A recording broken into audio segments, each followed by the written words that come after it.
بیگا نه بل بیگا چیچاوت نہیں کیوں ما بیا د شپې ابل بیگار عالم 11 بجو پورې انټرنیشنل ډیجیټل جلسه مې وکړه. بیا د شپې را روان شو، موټر وې بند شو پرې جی ټي روډ باندې. نو د سحر خاکوټ ته راورسېدم د ختم بخاري پروګرامو. 11 بجو پورې مې هغه وکړ. بیا تفهیم القرآن ته لاړم د ختم بخاري پروګرامو. 2 بجې مې هغه وکړ. بیا دلته رالم مازدیګر د ځوانانو ریلي وه، د ماښامه پورې مې هغه وکړه.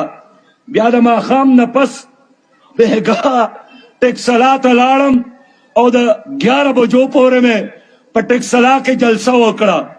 بیا 12 بجې حیات آباد ته لاړم، یو ضروري دعا وکړه. او بیا چې راتلو موټروې بنده وه، جو بیا په دې لارې په دې عام روډ را روان شو. نو د شپې 2 بجې چې چک درې باندې را پورې وتو، نو دا سټاپ راته وی چې د سحر پیاله یې مسکلې ده. نو مردانو ټلم بند دی، د ملکانو ټلم بند دی، بیا د چک درې ټلم بند دی. بیا قسمتو چې په دې ګل آباد نه را دې خوا یو ورکوټې غوندې هوټل ته د چترال ګاډي ولاړو.